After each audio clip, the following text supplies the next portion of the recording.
I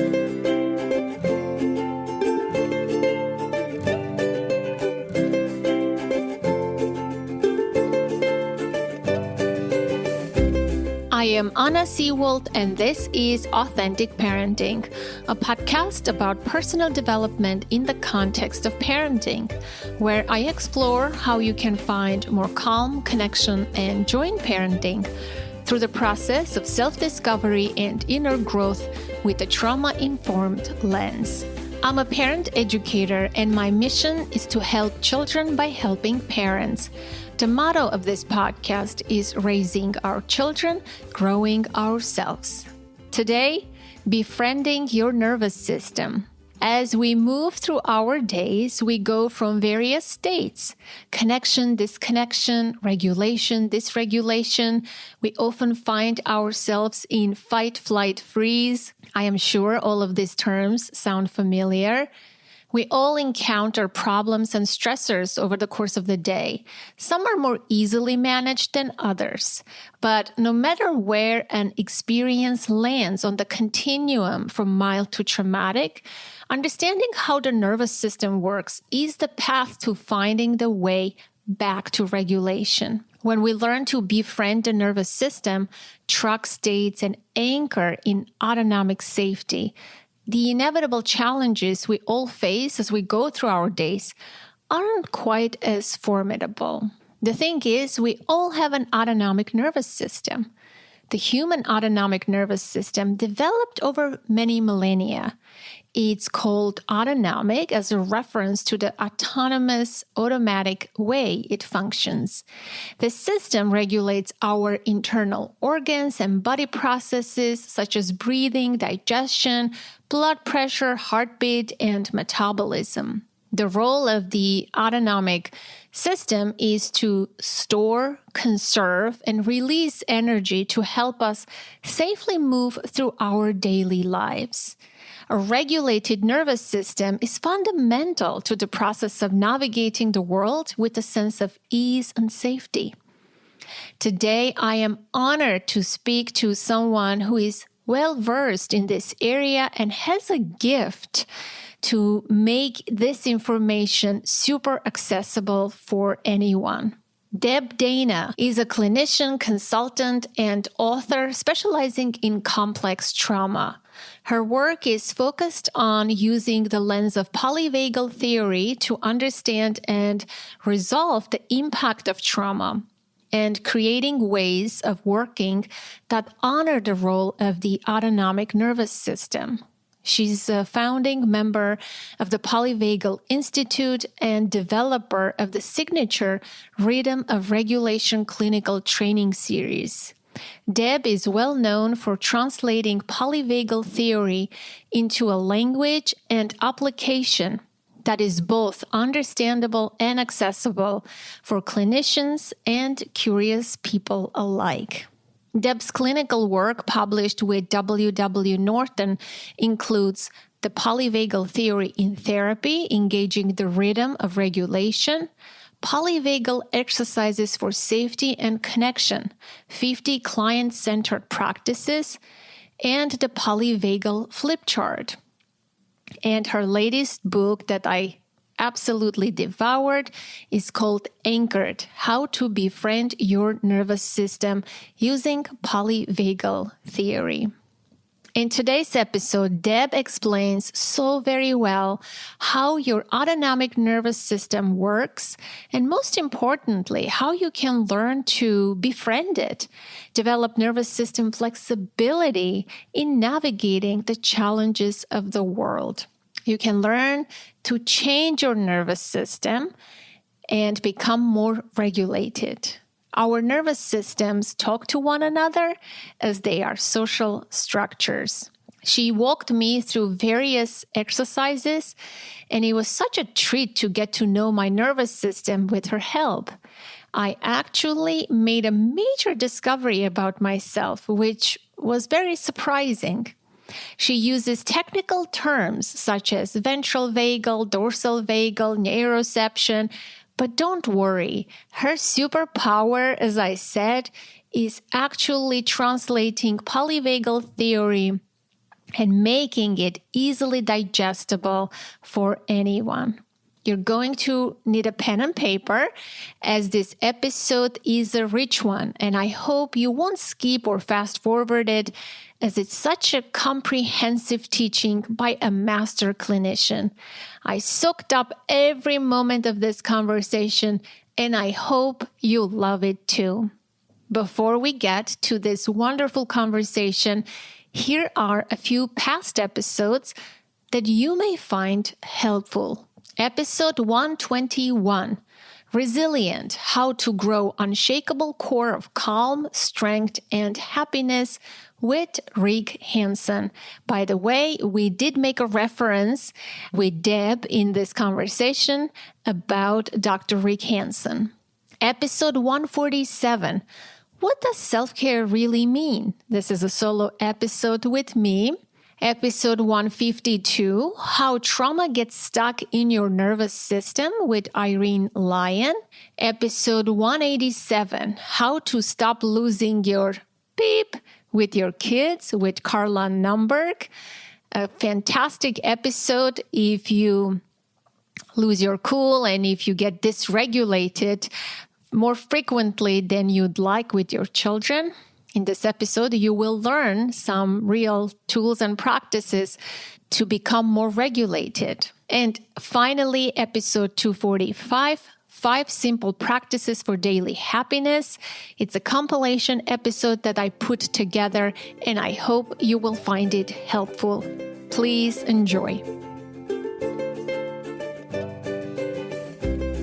So welcome, and I am so honored and delighted and so overjoyed, honestly. I'm just hardly sitting in my place because your work has been so powerful for my work. It informed so much of my work and my own healing too. I'm so delighted and truly honored that you're here today. And like a little kid, I don't know where to begin. There's so much, but I think there is a lot. Yeah. There's a lot. That's always what happens when we, I have a limited amount of time and think, ooh, what's the most important thing to get across? So yeah, there's a lot. We'll see where we go. Yeah. So I think it would be wise to begin with just an overview. What's the nervous system? Why should we care about our nervous system? And just a brief overview and the 3 pathways, and then we'll go from there. Sure. That's a great place to start. So why should we care about our nervous system? It's a great question.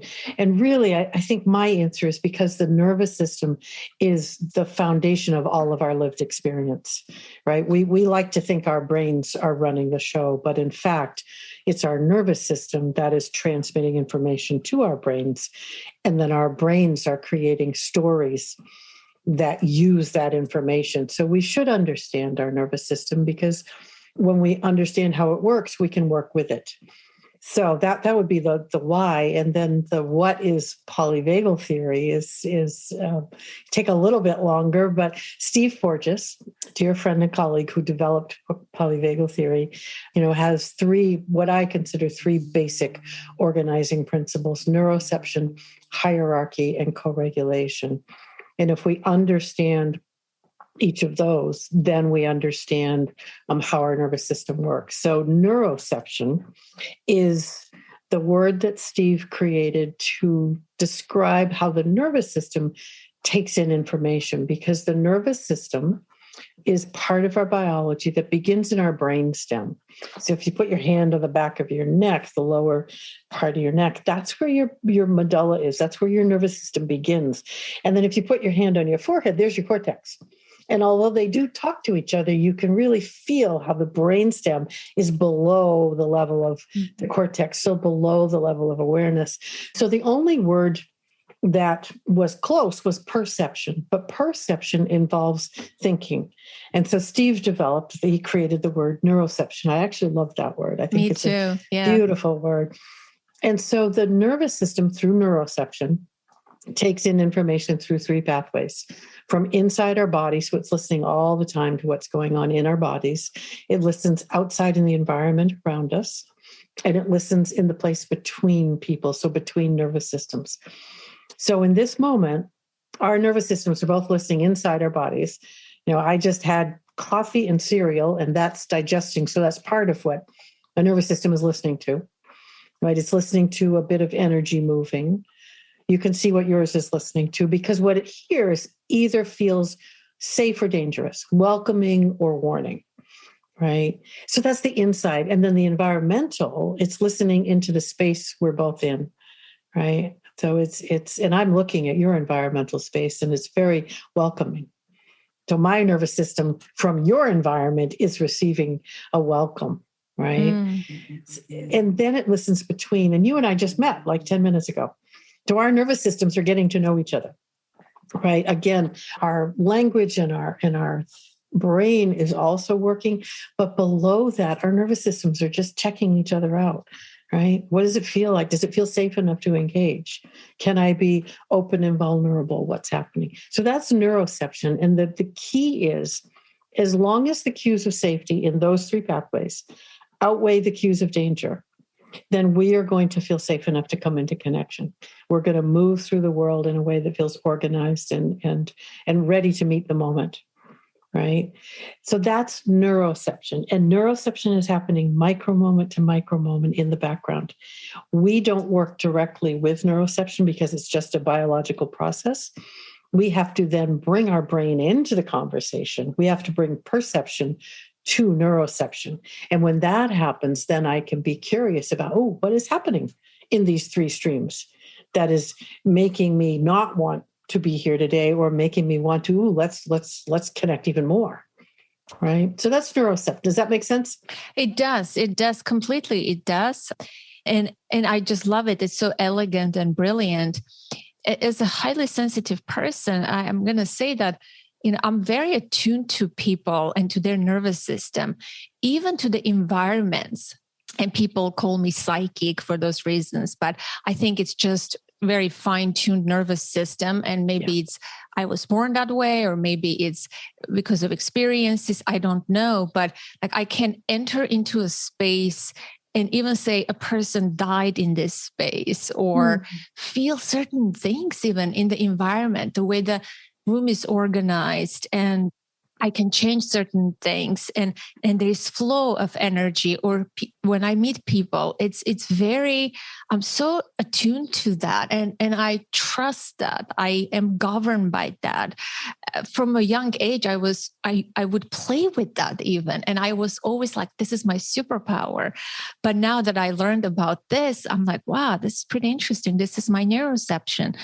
And you're right, when you bring perception to that, then you can elicit insight, because sometimes it could be dangerous based on your memory or history, but in reality, it may not.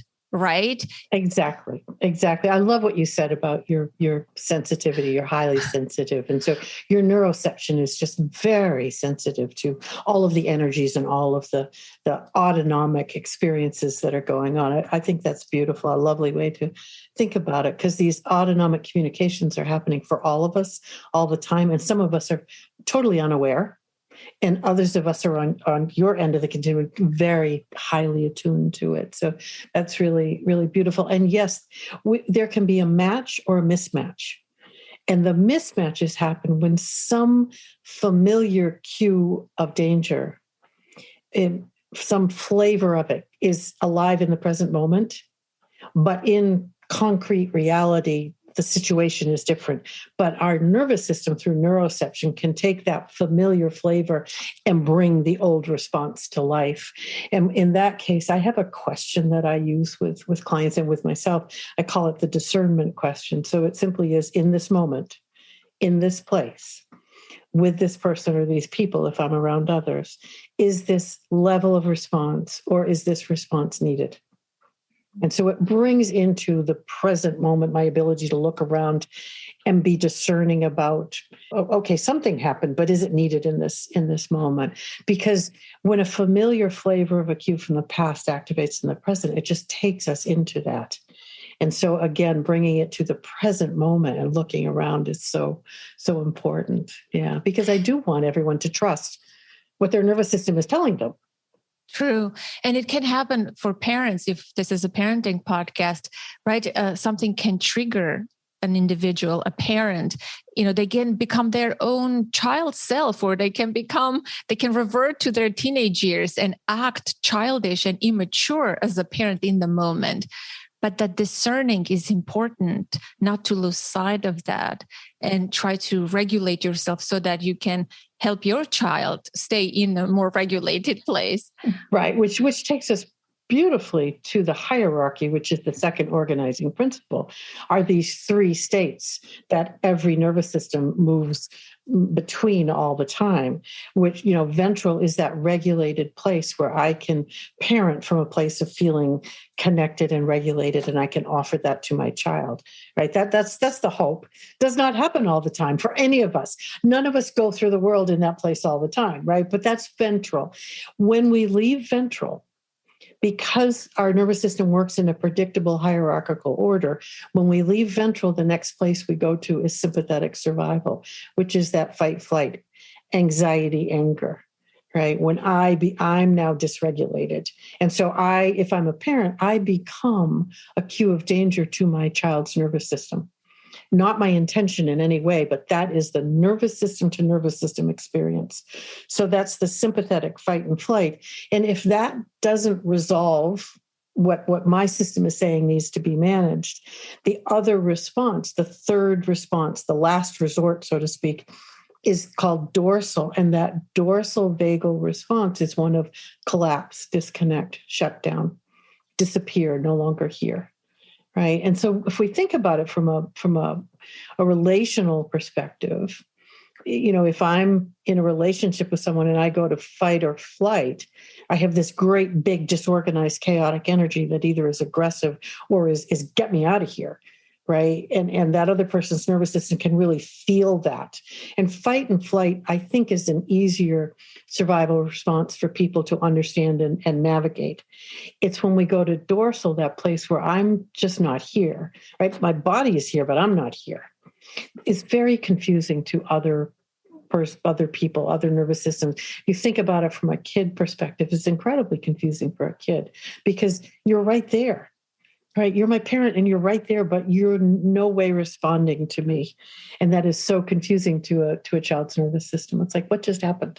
So those are the three states we go through all the time. And in fact, we go through these in small ways. There's small moments where I feel a bit of anxiety or a bit of that anger, or I feel a bit of, I'm going through the motions, but I'm not really here.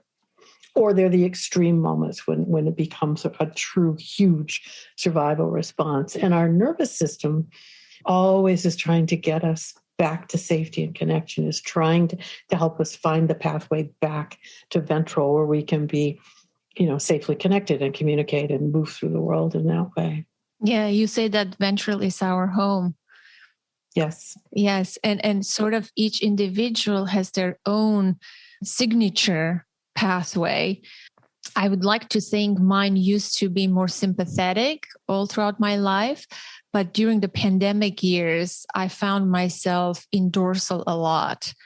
I want to highlight something. It's hierarchical, and we go from ventral to sympathetic and then dorsal.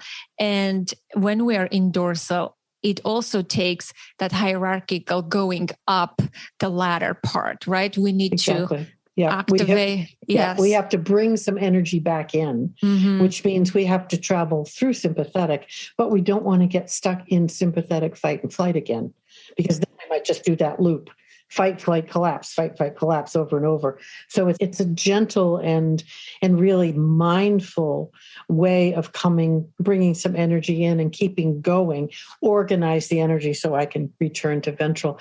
And that's what we parents, I'm a grandparent, so I notice it with my grandchildren that, part of my job is to help them make that journey safely out of disconnect back to connection and ventral, and coming through where the energy begins to come back in can be really messy, right? There can be a lot of stuff going on, and explosion and movement. And so helping them find a way to channel that so they can come back to ventral is the key. The same it is when a child is in sympathetic having a meltdown. right? Telling them to calm down gets us nowhere, right? Because they have all this energy that needs to go somewhere. So, I call it, let's organize the energy.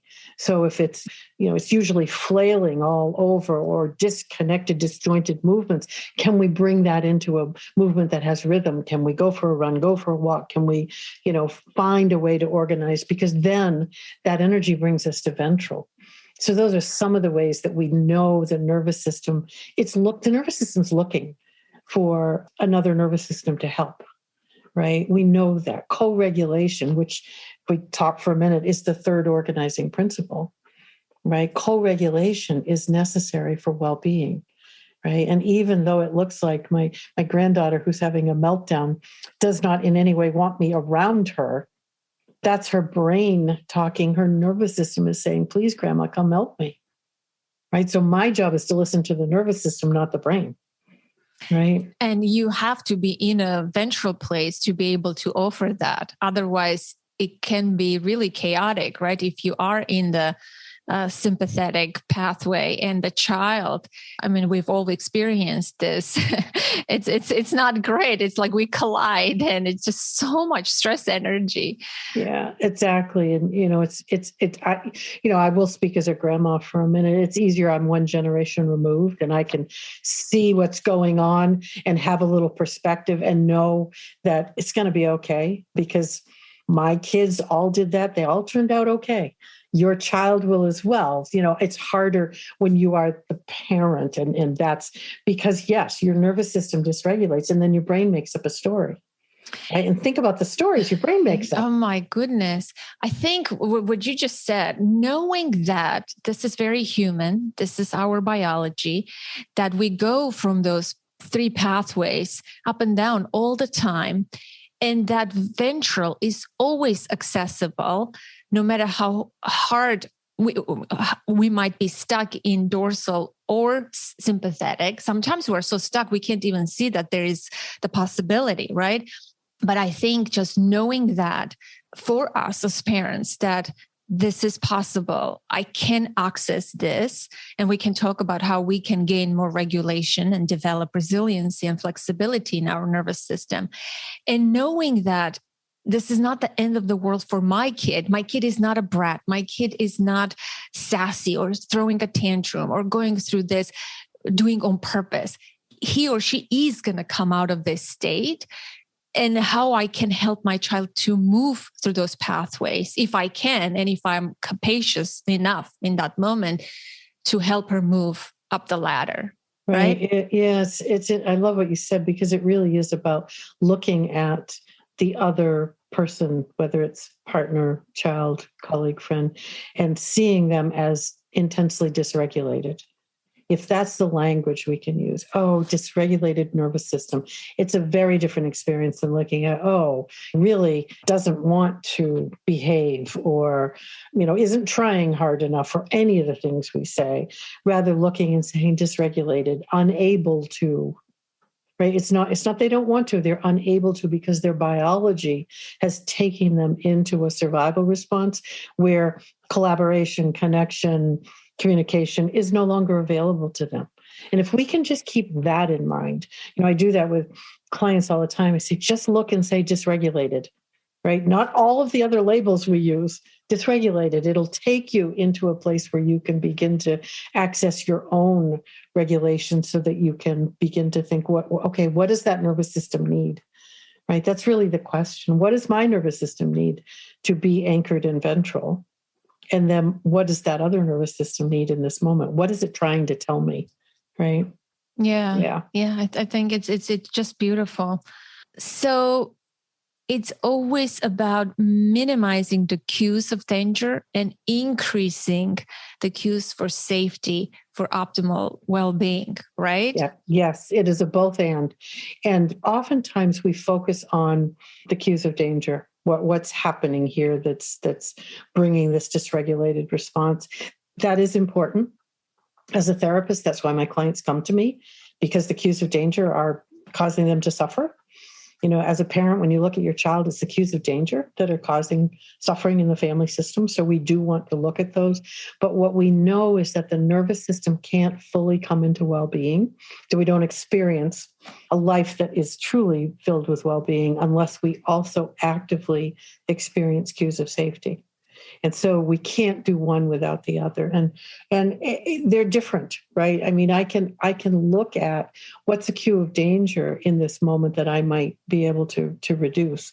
And maybe it's, let's leave the environment we're in, because maybe the environment is just too activating for my child. I can leave the environment. Then what do I do? How do I bring in cues of safety? Because just leaving is not enough.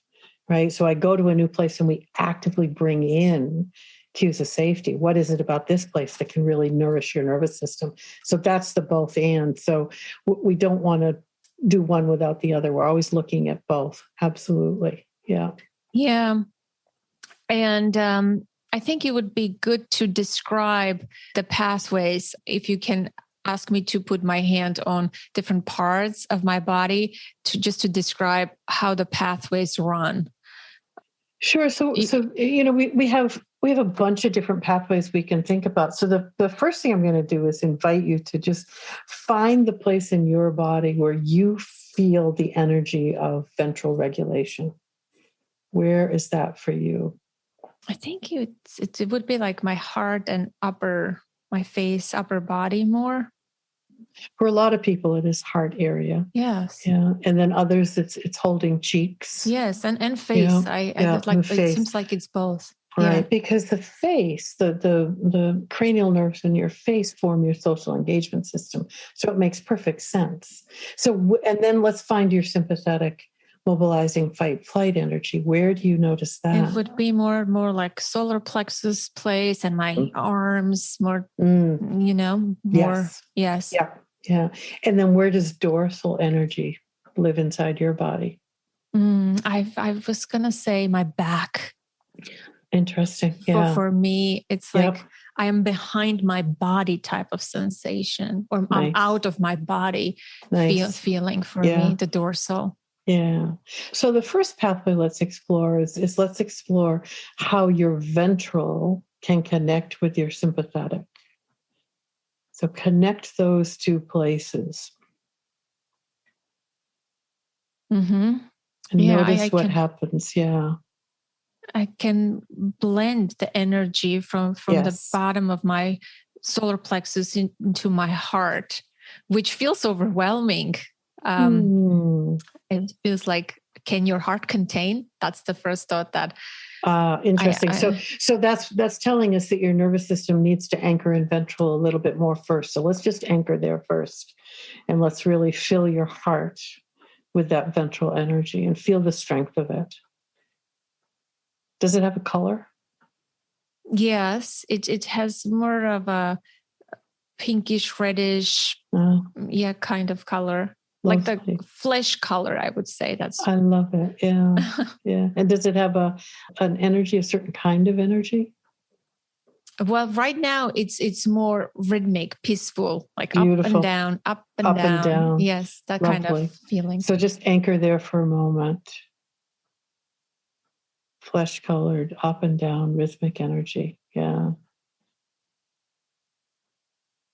And now reach down to the solar plexus and connect with some of that sympathetic energy and notice what happens now. It feels more contained and I can sort of balance the two. Beautiful. Mm-hmm. And is there a color to the sympathetic energy? Grayish white. Mm-hmm. And is there a sense of the flow of that energy? Yeah, it's more like swirling just in one place. Beautiful. Yeah. So just notice what happens when that rhythmic up and down and the swirling come together. How do they join? Wow. Now I can feel more harmonious between the two. They can coexist together. Nice. What's the story? What are the words that go along with that? Balance, harmony. Beautiful. I think those are the two words that came to me. Rhythm. Okay. Nice. So then let's come from this place where these two are related, connecting. And then let's see if we can reach to the back. It feels so great. I love it. That's good. I'm going to say it's so good because in the beginning I was on edge. My daughter is home. I said, don't make noise. Don't come into this room and things of this nature. I was a little on edge, right? But now I'm feeling all right. I'm in my ventral home now. Right. And your ventral home is sending your sympathetic system the message that all is well, and that swirling energy is welcome. Yeah. Right. Yeah. So let's see if we can now extend that to the dorsal and the back, and just dip into that. Just the dorsal seems like it's a whole, not gray, brown, like earth color gray hole, and it's dark and it's far.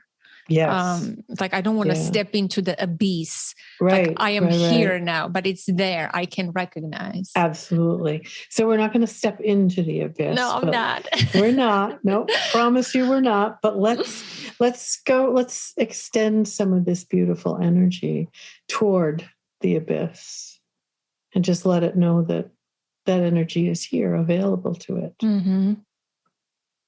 And just see what happens. Yeah, I can see it clearly. Like I can get close to it, but I'm not scared to dip or slide into it.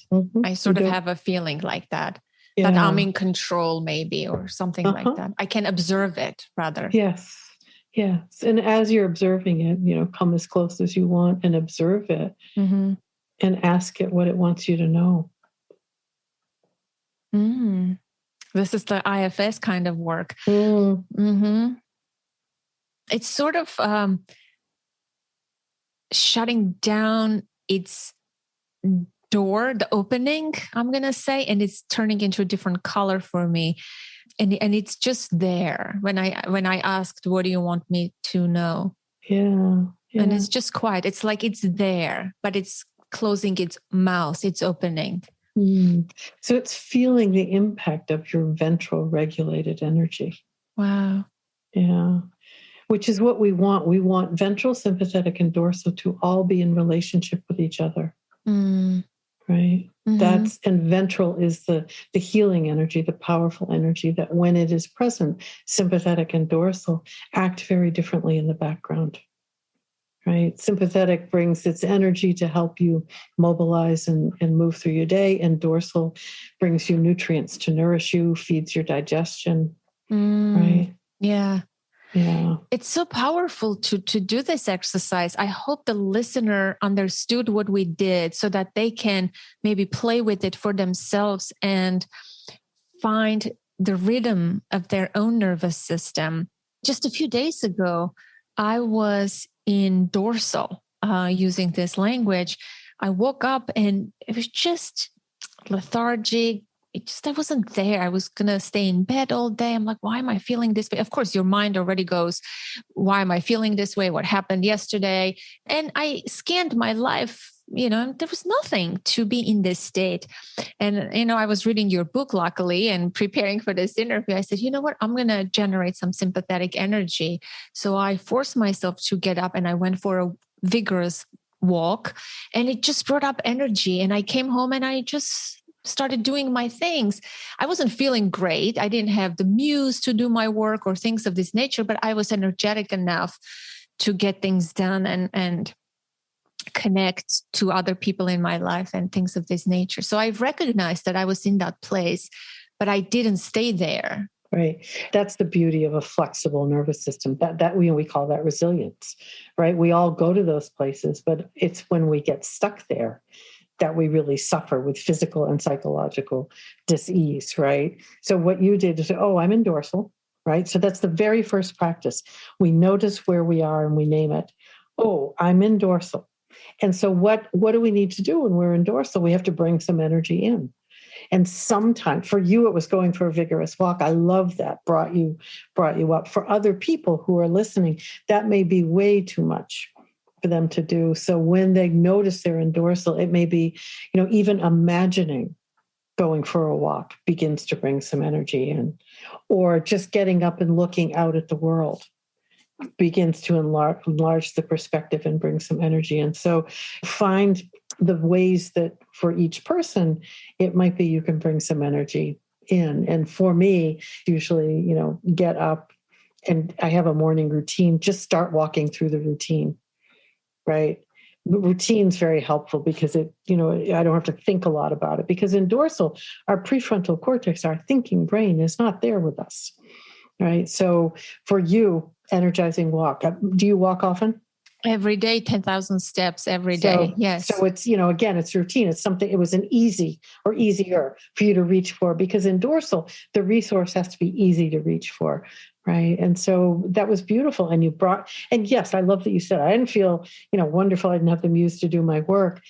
And I was actively engaging in my day. And that's the pathway. It takes patience. It doesn't happen in a flash. We don't all of a sudden go from dorsal back to, oh, now I'm ready for my day. It doesn't work that way. And we want to recognize that. It's a slow process. Yeah. Yeah. And it's very individual, right? Based on your trauma history, based on your resiliency or flexibility of your nervous system. Or I've been doing this kind of work. So I've trained myself to recognize those states and move out of those states. I was in a sympathetic state just the other day. I was calling I was calling my client, and apparently I did have the wrong number, 1 digit. And this angry woman was answering. No, first of all, I called twice. No one answered. And I didn't text or call again. I realized, okay, maybe wrong number. I emailed this person. And I received a phone call from that very same number. And there's this angry, agitated, aggressive woman, very rude. She goes, "Why do you keep calling this number?" And I just immediately went into fight or flight, sympathetic. I was shaking, right? She's not there. The threat is not even in my immediate physical space. But I just said, I was trying to reach such and such person. She said, "Do I sound like a male to you?" And I'm like, oh, like I was just so shaken. I apologized. I said, "I'm very sorry. Don't call this number again." And I said, "Oh, no, I won't ever call." I was so shaken and taken out of my ventral energy. And I'm like, wow, like something small can happen. It's very insignificant, right? A stupid phone call. But it completely took me out of my green zone, so to speak. And I was in this sympathetic place. And I'm like, what do I do now? I wrote an email. I journaled about it basically. And then I went for a walk and then connected to nature. And when I came back, I'm like, I don't even care about this woman. Like, why was I even scared of this woman? Right. And I felt great. So I didn't go to dorsal collapse. Right. So why didn't I go into dorsal collapse? Number one, do you think because I recovered quickly, or it wasn't as an important or significant stimuli? It's so fascinating that, because so much comes up around that small moment that became very big in your nervous system, right? So there's, first of all, the person on the other end was intensely dysregulated. Completely, yes. So it was sending big cues of danger to your nervous system. And so it's very hard to hang on to our own regulation. And it was unexpected, right? Unexpected. If that had been a client, you would have been ready for it and responded differently. It was unexpected, and unexpected is often a cue of danger to our nervous system. So it was great, big, and unexpected. Makes sense that you would go to this, but you're either going to go to sympathetic fight, flight, or you're going to go quickly through that to dorsal, become invisible, right? And that sort of is dependent on what I call our autonomic profile, right? For me, I would have gone quickly through sympathetic fight, flight into dorsal, becoming invisible, because that's my home away from home, so to speak. That's where my nervous system learned early on was the safe place for me to go when it was dangerous. For you, your nervous system said, no, we're staying right here in sympathetic, which is lovely, because part of sympathetic's job is to keep you out of dorsal, right? And you began to take actions to engage that sympathetic energy so that you could come back to ventral. If you had been stuck in sympathetic and unable to engage that energy and move, at some point you probably would have fallen into dorsal. Mm, I see. I see. But so there's so many people who are stuck in the sympathetic, and they think, I'm thinking of someone I know that like they think it's productive, it's energetic, it's like I sense their energy. I'm like, no, this is stress energy. I say that to myself. And there are people who are in dorsal a lot, right? They hang out in those two states a lot. So how can we help those people to recognize that they are stuck and move up the ladder into ventral? Because there is no like express train that takes you to ventral. Exactly. Start with the people who are in sympathetic overdrive and think this is the place they are productive, right? What we want them to understand is that when they're in sympathetic survival, their HPA axis, this place in their body, the hypothalamus pituitary adrenal system, is pushing cortisol and adrenaline into their body. And when that happens, our brain no longer functions at its best.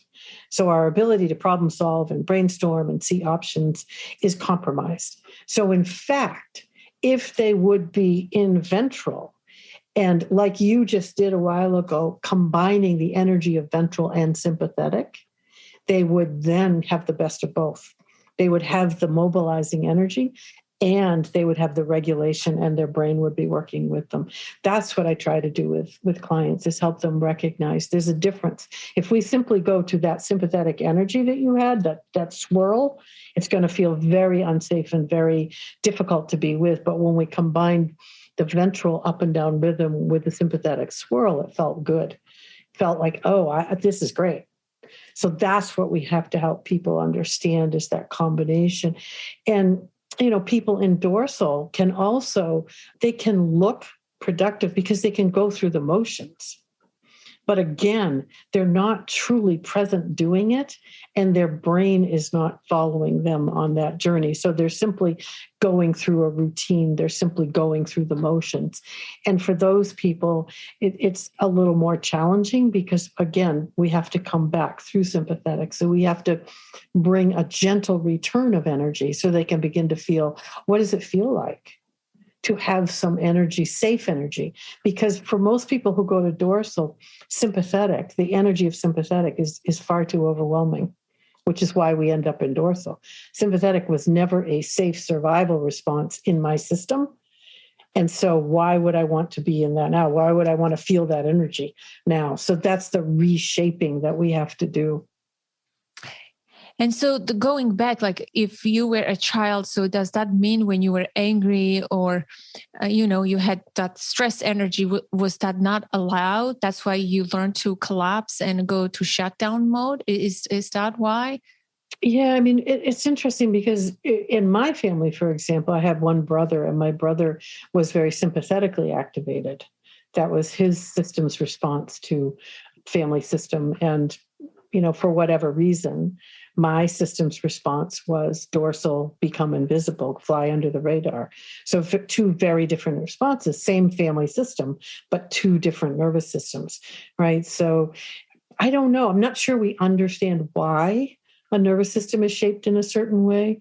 And I'm not sure the why is important, for me. I just know it is. And so then I know how to work with it. It's like when we think about what happened to you with the phone call, and it's like, you don't know why, you haven't made links back to what the familiar cues were. And in the moment, it didn't matter. You just needed to recover. Right. And after you've recovered, if you then are still curious, you can go back and reflect and discover. I mean, that's what we do in therapy, right? We recover and then we can reflect. But when you're in it, you can't do anything with it. So yeah, it's an interesting process for many clients as they began to be able to more easily regulate their systems, and that flexibility of dysregulation coming back to regulation.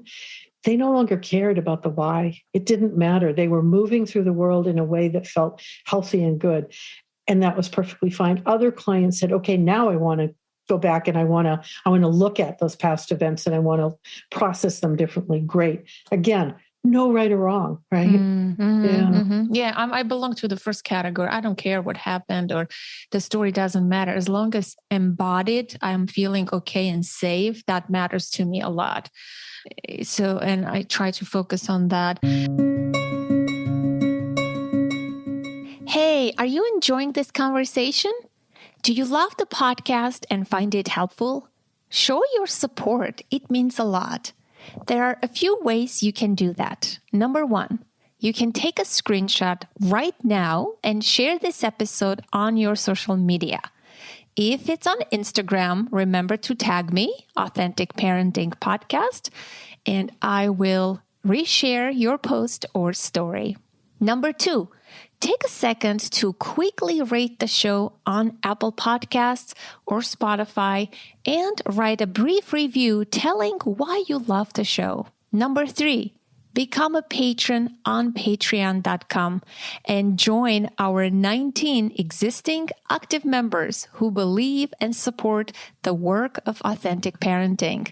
Patreon is a place where podcasters, creators, and artists get support from their fans. Your contribution makes a difference. When you become a patron at any level, I'll send you a handwritten thank you card with some awesome authentic parenting merch. You'll be part of the special insider circle and get other benefits as well. Great discounts on my services and offerings, extra content, and exclusive access to me. You can stop your contribution at any time. A lot goes into the production of the podcast, and I truly need your help. Our monthly goal is $500. Currently, we are at $103. Head over to patreon.com/authentic parenting and join other big-hearted and generous listeners from around the world. It's not the amount that matters. It's the fact that you give that matters. After all, I created this podcast and built our community from the value of giving. If Patreon is not for you, one-time donations via PayPal are an option too. Find the link in your show notes. Thank you again from the bottom of my heart for being part of our global, diverse, and strong community. Your support truly matters, and I am very grateful for it. Now, let's get back to the show. You say that there are blended states and each state is on a continuum. There are different flavors of it. I would love to talk about the flavors. Yeah.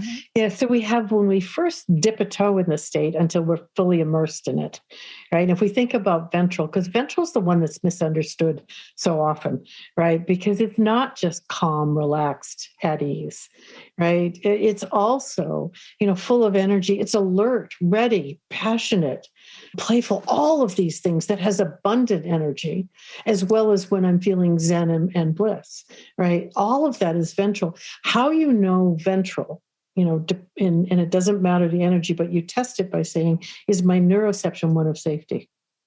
If your neuroception is safety, whatever flavor of feeling you're having is ventral. Right?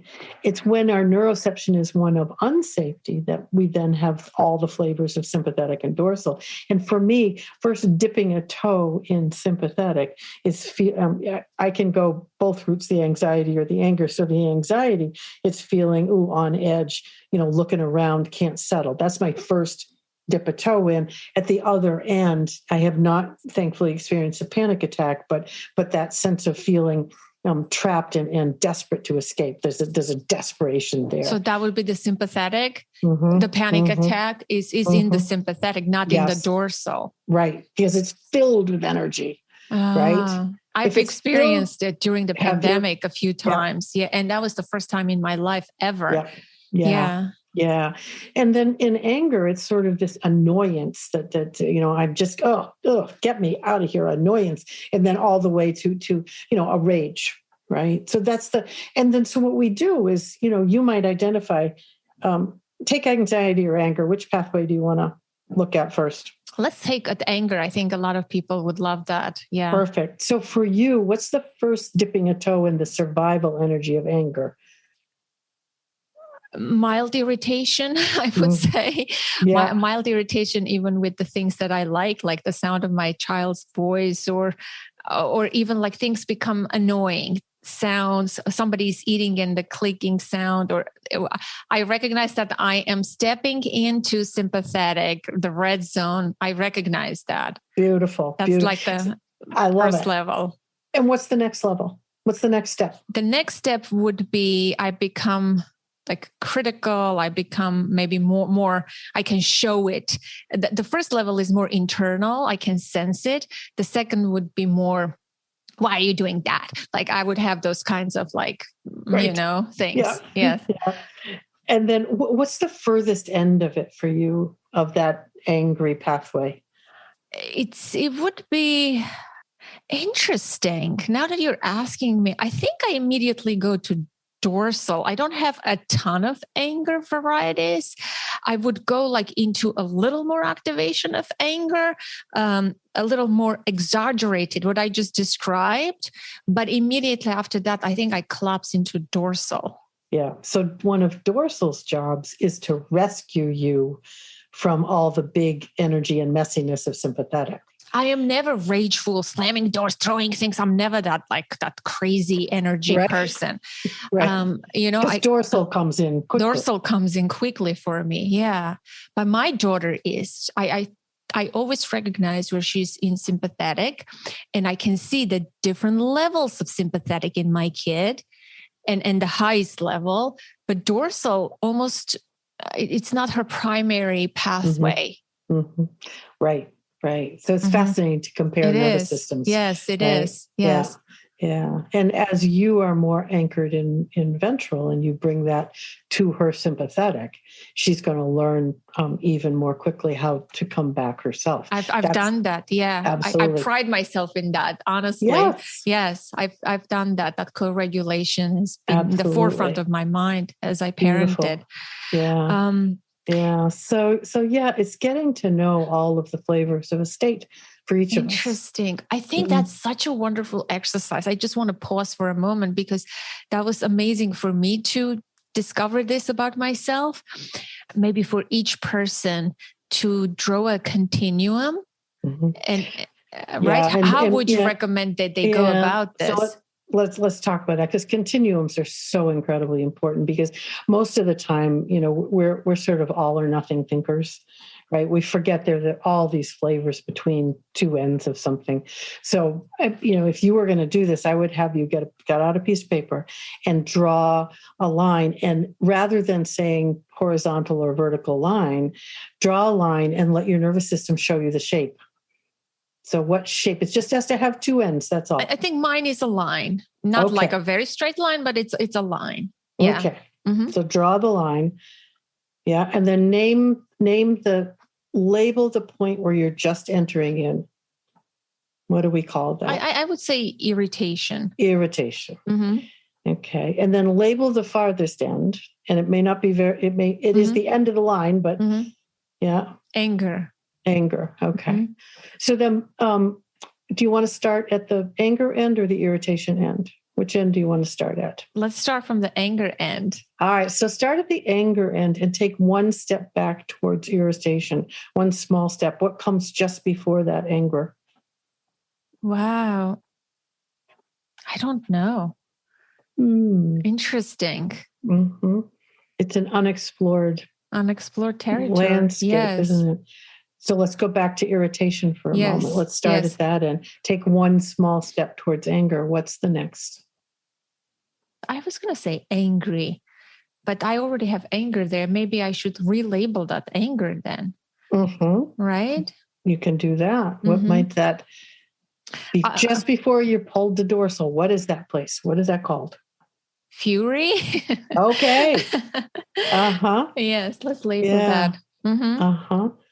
So then go back to irritation. And what's the next small step towards fury? Blowout. I don't know. I love it. Yes. and then take another step towards fury. What is that? Because what we're trying to do is slow down the process between irritation and fury. Yes. Right. And see, because at all those points along the way, we can intervene. Right. Until we get to fury. When we get to fury, it's probably too late. Then our dorsal system is going to intervene on our behalf, right, and pull us away. But all those small steps, and so we need to slow it down and really get to know, right? And it feels like your system says, "Oh, I don't think we've done this.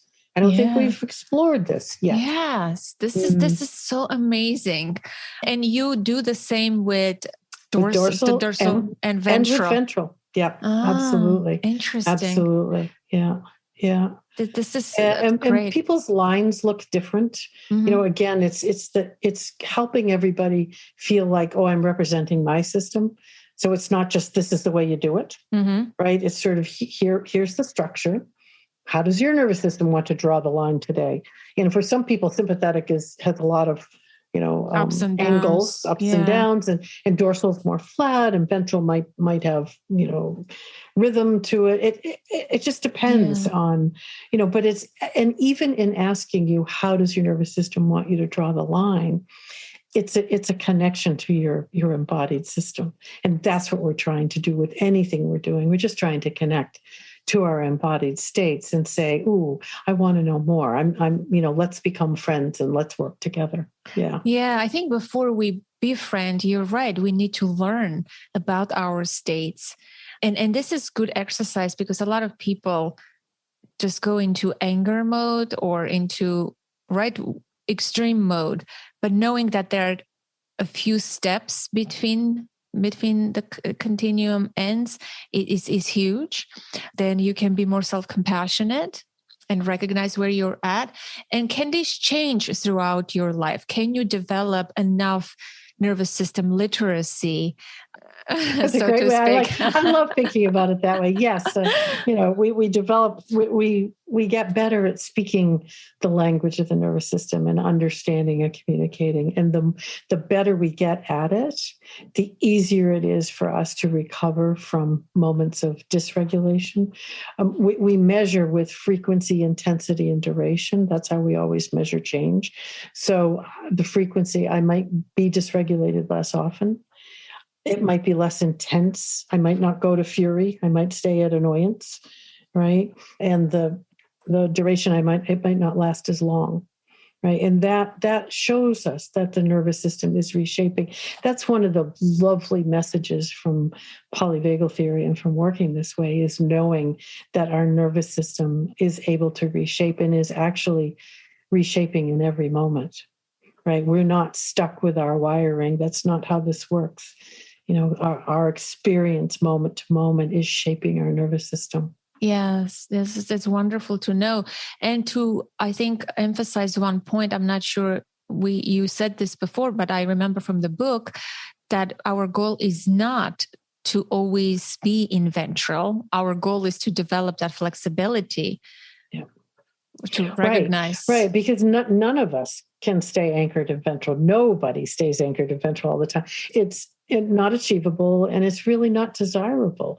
There are times when our survival energy is absolutely needed, right? We need it, and we honor the way our nervous system takes us to those places. And even when, I might have an over response to a moment or an under response to a moment, my nervous system is simply doing that because it thinks it's the way to keep me safe, right? So the nervous system doesn't create a meaning, right? Our brains create a meaning, but our nervous system doesn't. It simply acts to serve our safety.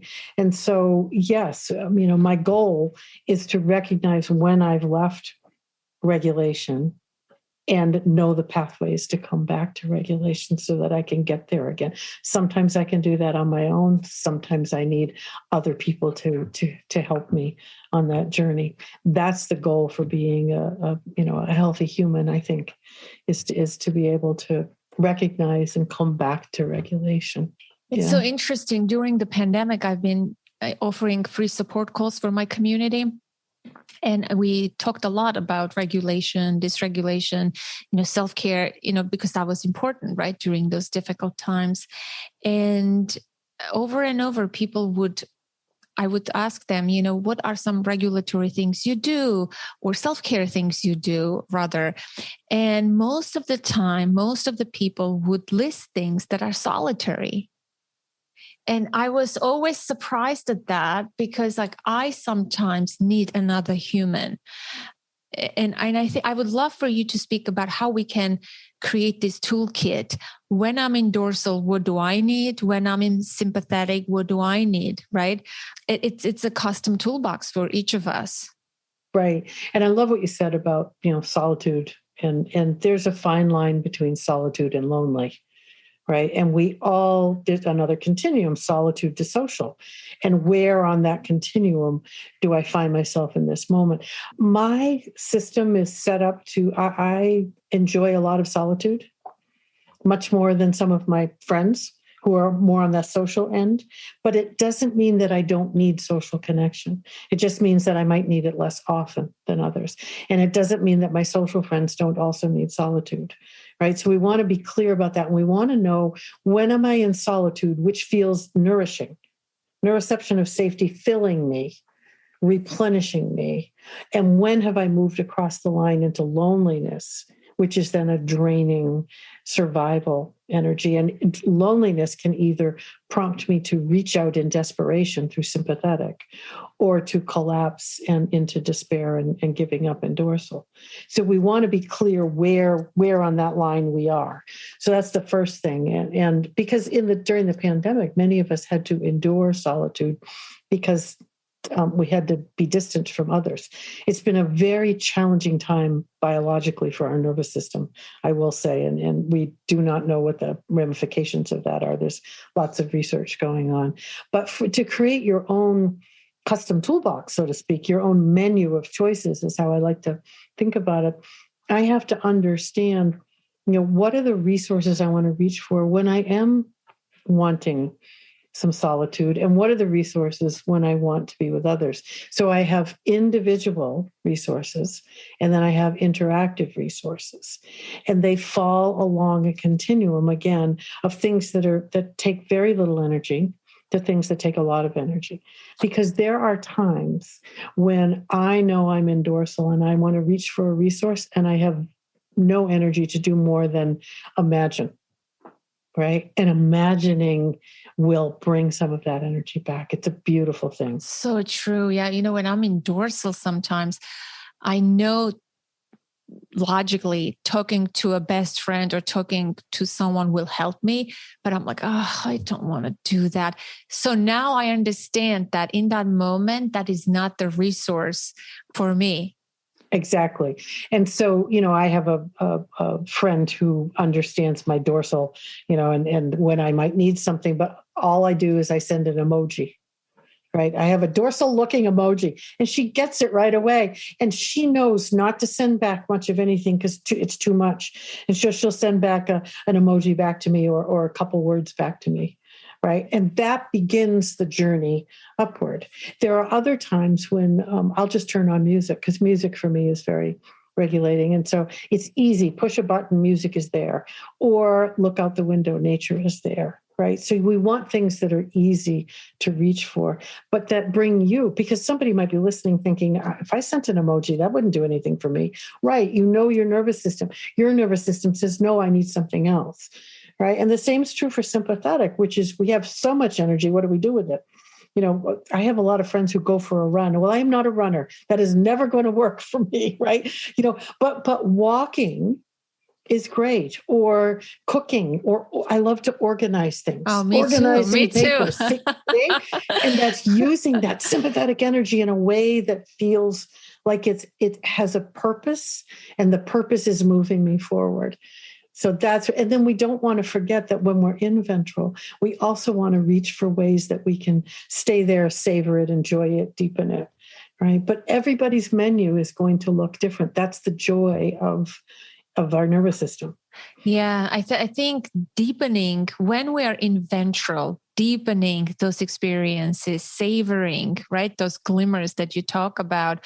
And I'm not sure if, what you think of Rick Hanson's work, it comes to mind. He talks about that. Taking in the good. Yeah. Taking in the good. He doesn't use your terminology, but it fits into this model perfectly. He is talking, right, about increasing that ventral state and just staying there, because many of us are just, skip over, like we don't even register those states.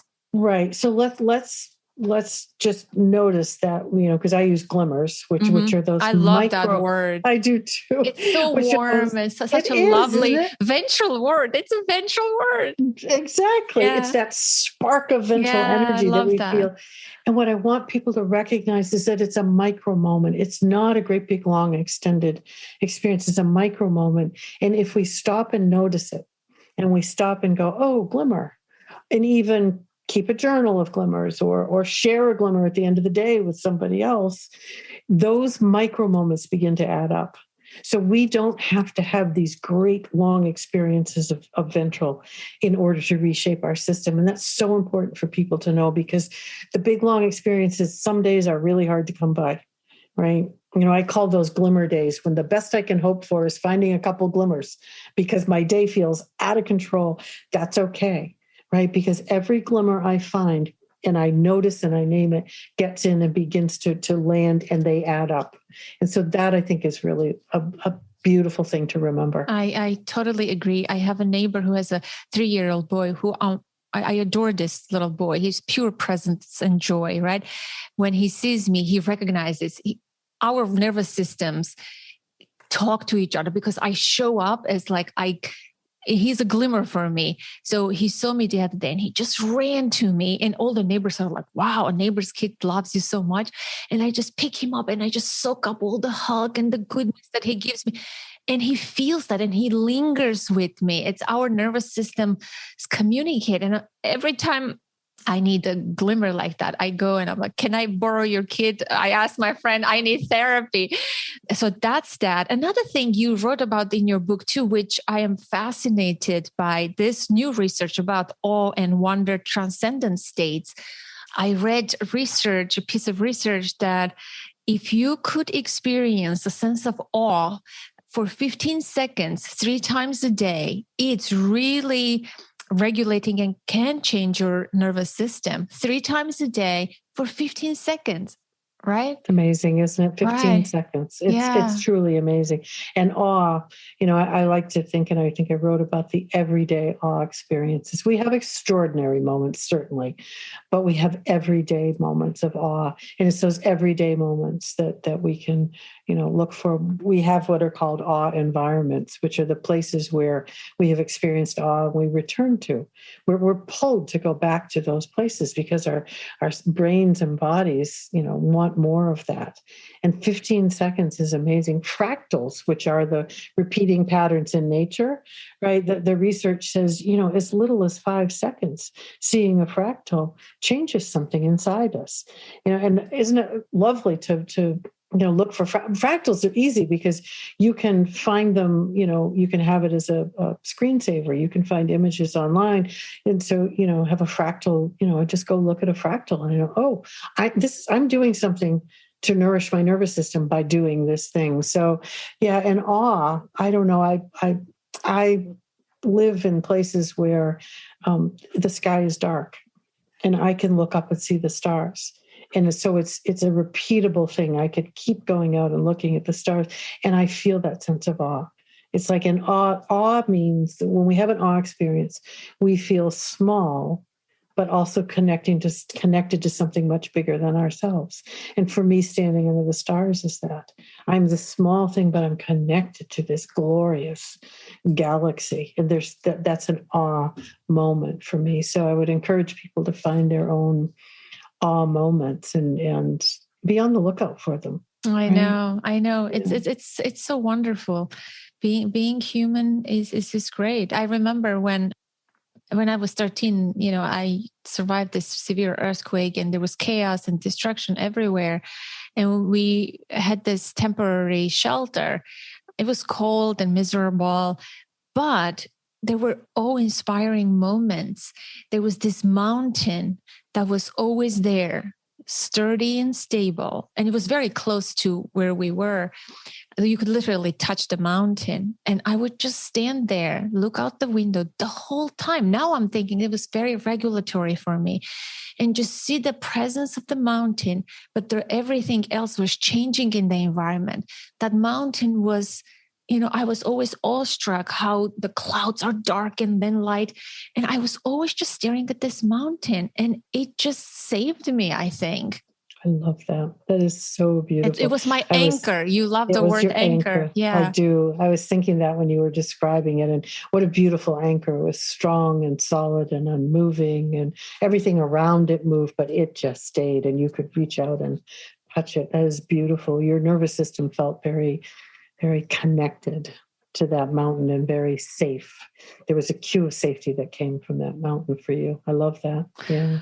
Wow, this is so fascinating. I love this topic. I loved exploring this with you. Thank you so much for being present and sharing your nervous system with mine. I love that our nervous systems began to get to know each other and form a connection. It's beautiful. Yeah. It's beautiful. Isn't that beautiful? Yeah. How like a little something can change in a person internally, and the other nervous system can sense.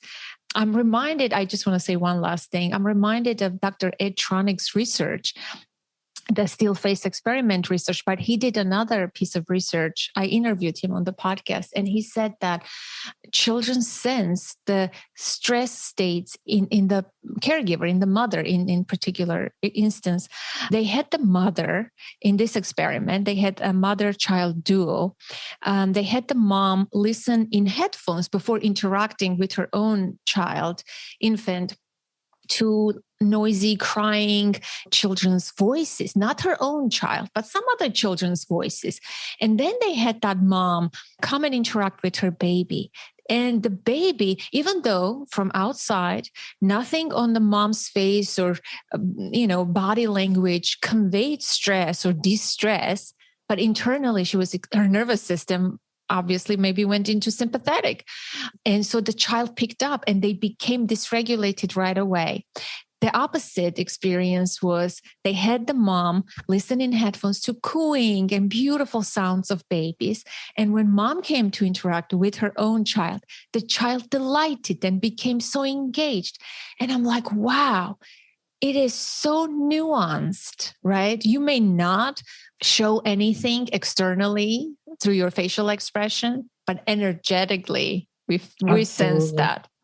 Yeah, through neuroception. Through neuroception, yes. Yeah. And so it behooves us to really know what is happening in my nervous system, because I can put on a good face, but I can't fake it to another nervous system, because that nervous system is hearing what is happening in my nervous system. Absolutely. That's beautiful. Yeah. I love that. Yeah. I love that. That experiment always, when I read that, it remained with me. I'm like, so powerful. I mean, it puts a pressure on us kind of when you hear that. Well, it is a responsibility we take on, not only as parents, but as humans, with all of our connections. I love Ed's work in another way that, the 30% of the time, experience, that it's only 30% of the time that we have to be in this attuned place. It's that we make the repairs. We notice, there's been a rupture and so we make a repair. That, I think, is also hopeful. I can probably do it 30% of the time. Right? 1 out of 3, I can probably do that. And I can learn how to make repairs. And I think actually that research has proven that relationships are stronger when there are ruptures and repair. That's how a relationship deepens. So for everybody listening, no, you don't have to be in ventral all the time. Actually, 30%, but make the repairs. And the thing we need to do is notice in that nuanced way, where am I right now? Right? Where am I? What is my nervous system doing in this moment? Yeah. And to recognize that you can change that state, that you do have a choice. I think for people who endure trauma, that stuckness can feel hopeless and forever, right? Yes. Yeah. That is the legacy of trauma. We get pulled into a survival state and can't find our way back. And so that's why, in the beginning, just getting to know, befriending is so important. And, for people who have a trauma history that they, for whatever reason, they get stuck in survival, find a good person, a good therapist, a good friend, someone who's going to help you explore the pathways back, because they exist in everyone. No matter how trauma saturated your life has been, those pathways back to ventral are wired into your biology. They are there waiting to be discovered. What a great note to end this conversation. I just want to extend a big, warm hug to you. You seem like such a warm and compassionate, loving person through your words, through your work. Your book, the latest book, Anchored, is such a poetic book. Like I read, it's like music, it's like poetry, and it's soothing. I think just reading the book itself is very regulatory. So thank you for your work, for your contribution, for making this accessible. It informs my work. I talk to early childhood educators about neuroception, and I use those words. I want people to use these words. These are accessible words. It gives us language to learn about our nervous system, develop that literacy, then befriend and develop flexibility. I think we can do that. Well, thank you for the work you're doing to getting this word out. Thank you. That concludes today's conversation, my dear listener, and I hope you enjoyed it. I thoroughly enjoyed my time with Deb. It was a nourishing conversation. I learned so much, and I didn't want this conversation to end. What's your biggest takeaway? Did you find it useful? Did you learn something new? Get in touch. I always love hearing from you. Send me a note to the email info@authenticparenting.com. Call the number 732-763-2576 and leave a voicemail. And for international listeners, there is a free tool on the contact page of my website. Go to authenticparenting.com/contact and leave a voicemail. If you haven't already, be sure to rate and write a review for the podcast on Apple Podcasts. Also, consider becoming a patron on patreon.com. Join our existing 22 members who together contribute $140 towards our monthly goal of $500. To learn more and choose a level of support, go to patreon.com/authentic parenting. Again, patreon.com/authentic parenting. You can find the show and follow it wherever podcasts are played. Apple Podcasts, Google Podcasts, Spotify, Pandora, Amazon Music, and elsewhere. And if you want to get social, connect with me on Instagram, the only social media platform that I use. Soon I'll be going to Armenia, and I will be sharing lots of videos and photos from my trip. So Authentic Parenting Podcast is my handle. I hope you will connect with me on Instagram. Until next week, connect to the present moment, to yourself and your children. I am Anna Seawold. Thank you so much for listening.